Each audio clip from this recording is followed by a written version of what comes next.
I never imagined I'd hear the word ungrateful spit at me during my mother's funeral, but Aunt Karen never missed her moment. Her lipstick barely smeared from crying. She leaned close and hissed it while hugging me for the crowd.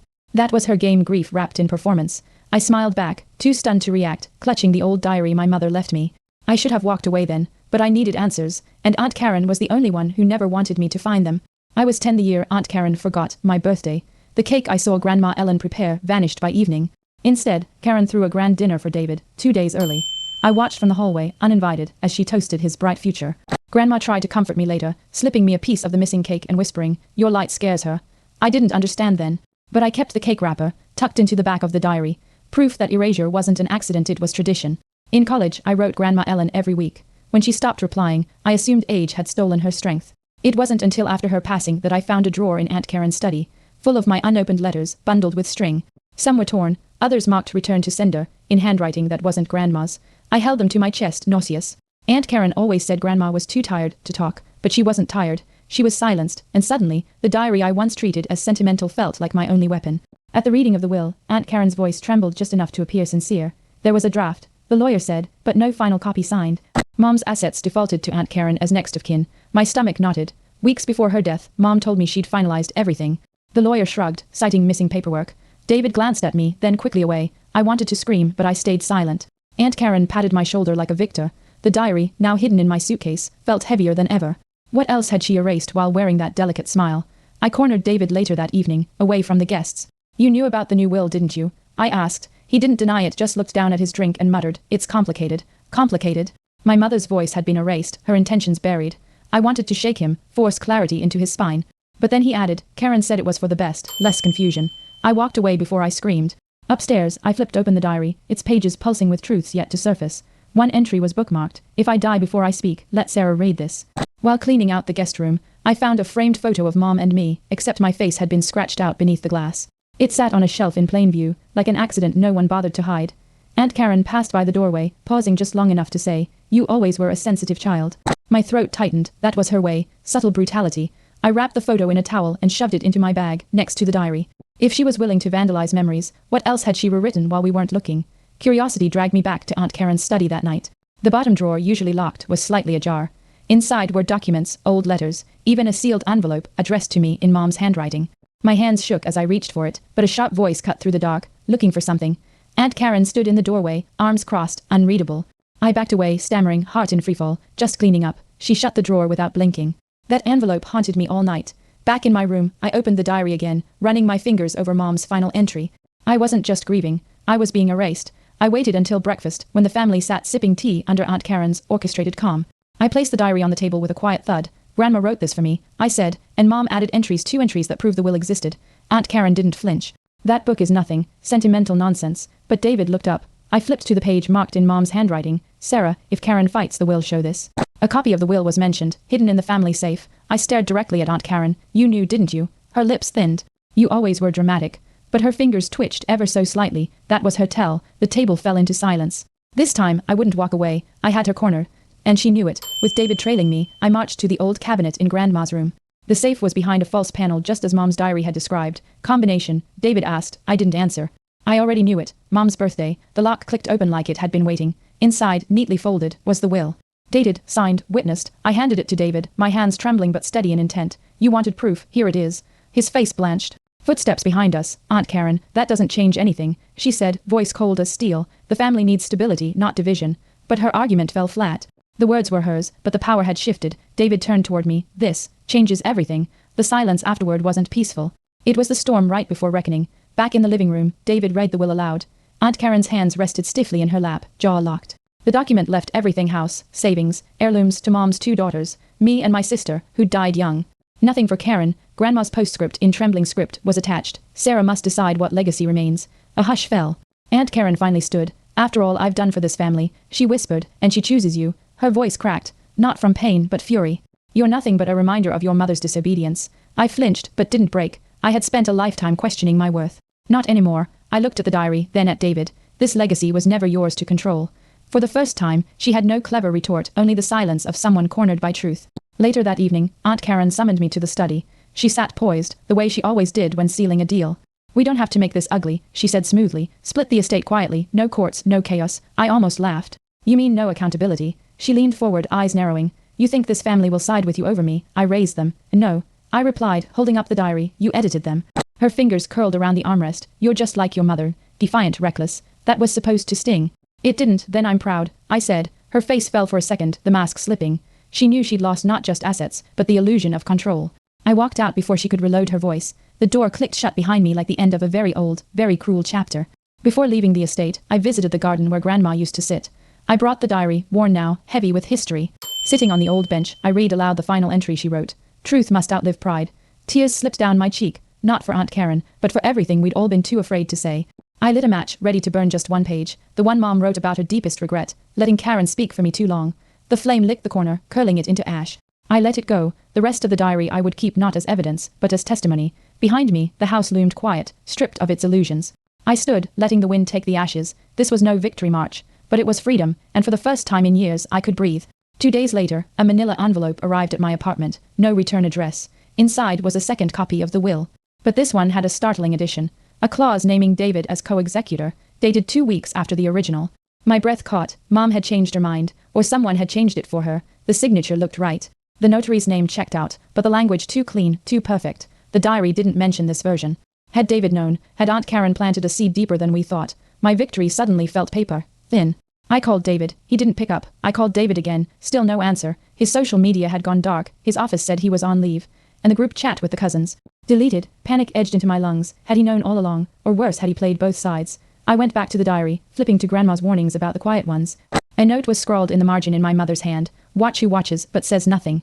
That was David, always observing, always neutral. But silence is never innocent. The real betrayal might not have come from Karen. It might have come from him. Digging through my mother's old emails, I found something I'd missed, a PDF labeled Will Draft 3. The attached note read, David insisted we revise one last time. He said Karen might challenge it. My stomach twisted. That meant he knew about Karen's tactics before the funeral. The draft was nearly identical to the one that had just arrived in the mail, except in this version. My name had been removed entirely. Rage bubbled in my chest. David hadn't just watched in silence, he'd maneuvered himself into power. The diary was full of warnings about Karen. But maybe it was David who learned best from her. I finally tracked David down at a tucked away cafe outside the city neutral ground. He looked thinner, paler. You weren't supposed to see that draft, he muttered, eyes darting away. So it's true, I said. You rewrote her legacy with Karen. His silence answered. You said you hated what she did. I added, voice cracking. I did, he whispered, but I also wanted control. I was tired of being her shadow. The words landed like a slap. I pulled the diary from my bag and slid it across the table. Then you should read what it cost the last person who tried. David didn't touch the diary at first. Just stared at it like it might burn him. Grandma wrote in there, about me, he asked. No, I said quietly. She wrote about power, about what it does to the people who chase it in silence.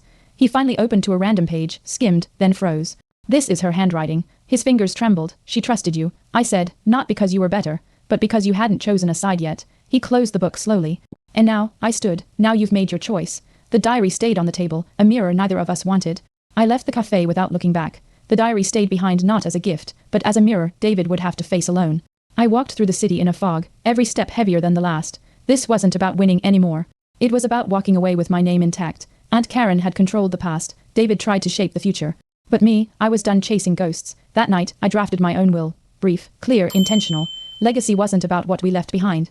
It was who we refused to become while we were still alive. A week later, I received a plain envelope in the mail. No return address again. Inside was a letter from Uncle Tom, Aunt Karen's quieter, often over. Looked husband. I saw what they did. It began. But I was too much of a coward to stop it. Enclosed was a scanned copy of the original will, notarized and timestamped, before the revised, one David had mailed. This is the truth your mother wanted. He wrote, I'm sorry I let them bury it. I sat stunned, the pages trembling in my hand. The diary hadn't failed me. It had simply waited for someone else to speak. I visited Uncle Tom the next day. He opened the door slowly, guilt already etched into his face. Why now? I asked. He looked down, because I couldn't sleep. We sat in silence for a while. She was good to all of us, he finally said, eyes glistening, but no one protected her voice. I handed him the diary. This was her voice. He nodded, clutching it gently like something sacred. For once, no one argued, deflected, or manipulated. Just silence, in truth. Not the kind that screams, but the kind that finally breathes when the lies have exhausted themselves.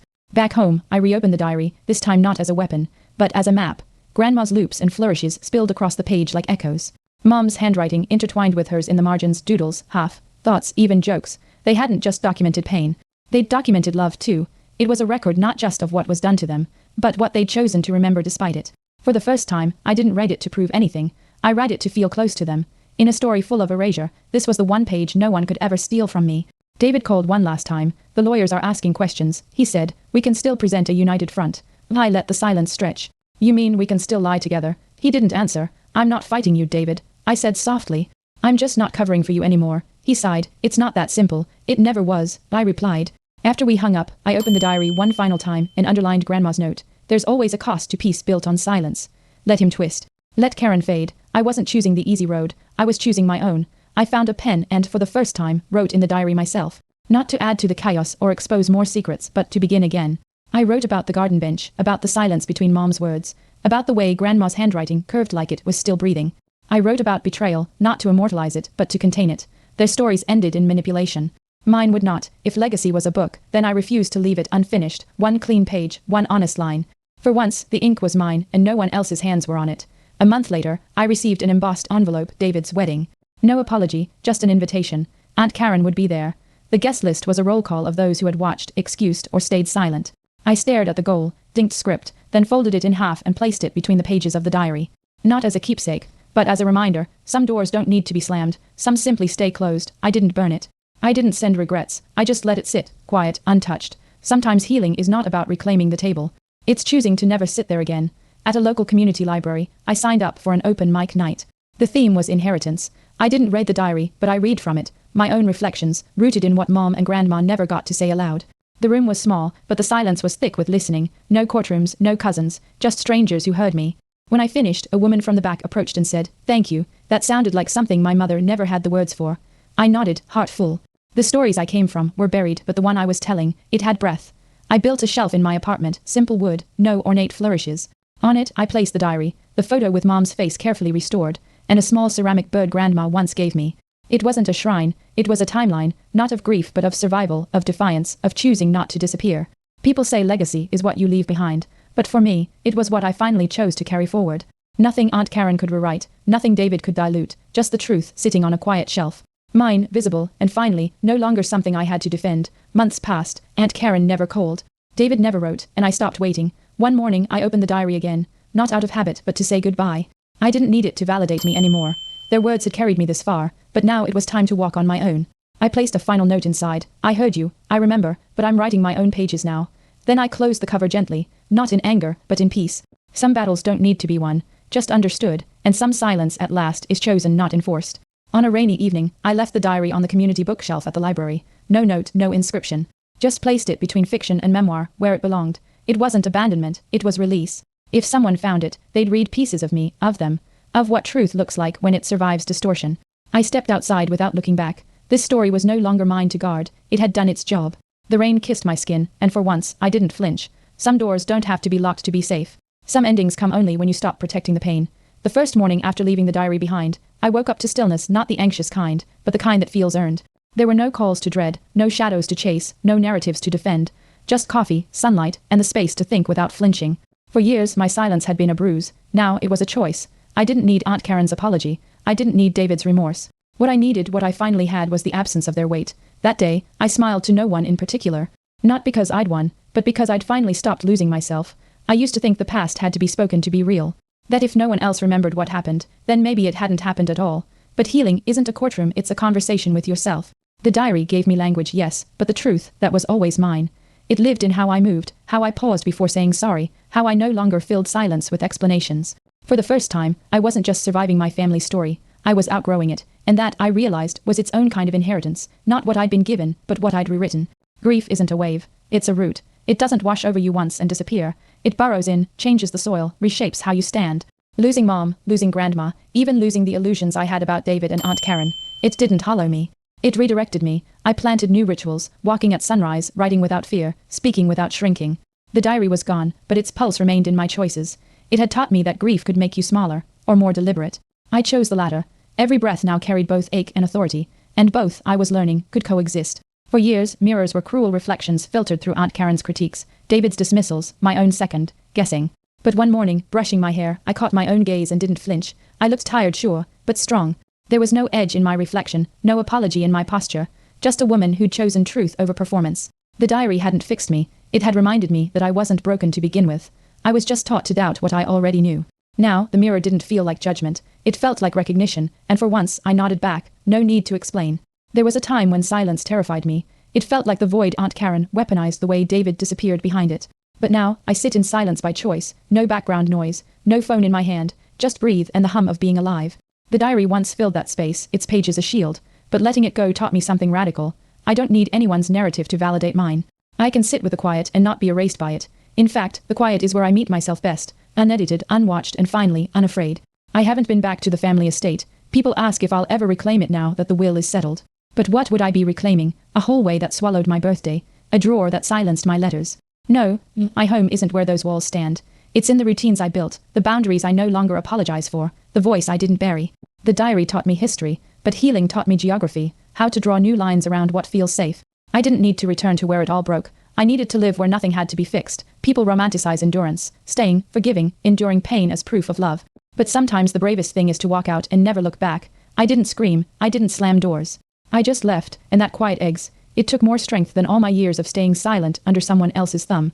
The diary once held the proof I needed. Now, I don't need proof. I just need peace, and I found it, not in confrontation, but in distance. Every step away from Aunt Karen, from David, from the broken blueprint of family, has been a step toward myself. And that's enough. Family, I've learned, isn't who shares your blood. It's who sees you clearly and stays. I've built a circle now, small, intentional. Friends who don't need the full story to believe me. Neighbors who knock just to check in. A coworker who once left tea on my desk without a word when I looked tired. These are the people who rewrote the meaning of home. The diary chronicled where I came from, but these connections show me where I'm going. I don't need a last name to feel rooted. I just need kindness, consistency, and space to breathe, and now, I finally have that. For a long time, I wore my past like armor, letting pain speak before I did, letting betrayal shape every conversation. It was survival, but now, I don't lead with the story of Aunt Karen or David. I don't need strangers to understand what I endured to prove who I am. That chapter is written, and I've closed it, not out of denial, but out of choice. The diary will always be part of me, but it no longer narrates my present. I speak softer now, not because I'm scared, but because I no longer need to shout to feel heard. When people ask about my story, I no longer begin with loss.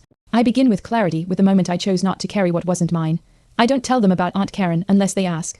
I don't unpack the diary unless it feels safe. What I lead with now is mine, the book I'm writing, the quiet joy of my mornings, the boundary I didn't back down from. My story used to be a reaction. Now it's a direction, and that shift is small, steady, sacred, is the legacy I live. Not what was taken, not what was fought, but what was claimed in silence. I heard through a cousin that Aunt Karen moved out of the estate quietly, without fanfare. Legal pressure had mounted. David withdrew from co-executor duties, citing conflict of interest. No apologies came, and I didn't expect them. This wasn't a movie. There was no courtroom confession, no public reckoning, just slow unraveling, the kind you almost miss unless you know where to look. But I didn't need to see her fall. I just needed to know I wasn't beneath her anymore. The diary didn't bring revenge. It brought clarity, and with that, even her silence felt like a door finally, mercifully closed. On my next birthday, I baked myself a cake. Nothing extravagant, just the kind Grandma used to make. I lit a single candle, placed it near the window, and whispered, for the girl who waited. No one forgot this time. No one rewrote the moment. It was small, soft, and entirely mine. I took a photo, not to post, just to remember that I was the one who showed up. The diary had captured a birthday erased. This one needed no ink.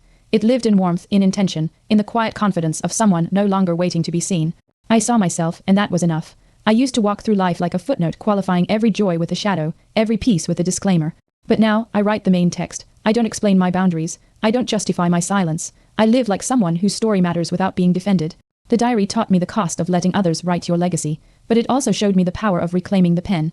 My story still has blank pages, and that used to scare me. Now, it thrills me, because every chapter ahead isn't inherited, it's created. And this time, every word belongs entirely to me. For most of my life, I waited for permission. To speak, to rest, to heal. Aunt Karen made sure I felt like every step had to be earned, every breath justified. But now, I move without checking the room first. I say no without explanation. I celebrate without shrinking. The diary once felt like a secret I had to protect. Now, even without it, the truths I carry need no defense. I give myself permission daily, freely, to exist without apology. And in that simple, quiet rebellion, I've found a peace deeper than any justice. Not granted, not gifted. Chosen. I've started sketching again, rooms, windows, spaces that breathe. It's what I do as a designer, but now it feels different. Each blueprint reflects something deeper: openness, light, truth. I used to design around what others wanted. Now, I design from who I am. The diary gave me the foundation: pain, resilience, memory, but my future. That's a structure I build with bare hands and clear eyes, not out of defiance, but desire. Every corner I create is shaped by what I've learned. Space is sacred when no one else gets to name it for you. And for once, this life feels entirely mine. I mentor a younger designer, now sharp eyes, softer voice, always second, guessing herself. I see pieces of me in her, the need to prove, the habit of shrinking. One night, she asked, "How did you learn to trust your instincts?" I paused, then said, "I stopped asking people who benefited from my doubt. I didn't mention the diary. I didn't need to. What I offer her isn't history, it's presence, a light left on in a hallway I once walked alone. Maybe that's what legacy truly is. Not the stories we leave behind, but the courage we help someone else walk forward with." I don't know if Aunt Karen still tells her version of the story. Maybe David still believes his silence was survival. It doesn't matter, I'm not chasing corrections anymore. Some truths don't need to be shouted, they just need to be lived. The diary is no longer in my hands, but its lessons are in my spine. I walk taller now, not because I proved anyone wrong, but because I no longer need to. This is the ending I choose, not triumphant, not bitter, just honest. A quiet life, a clear voice, and a peace that wasn't handed to me. I built it, line by line.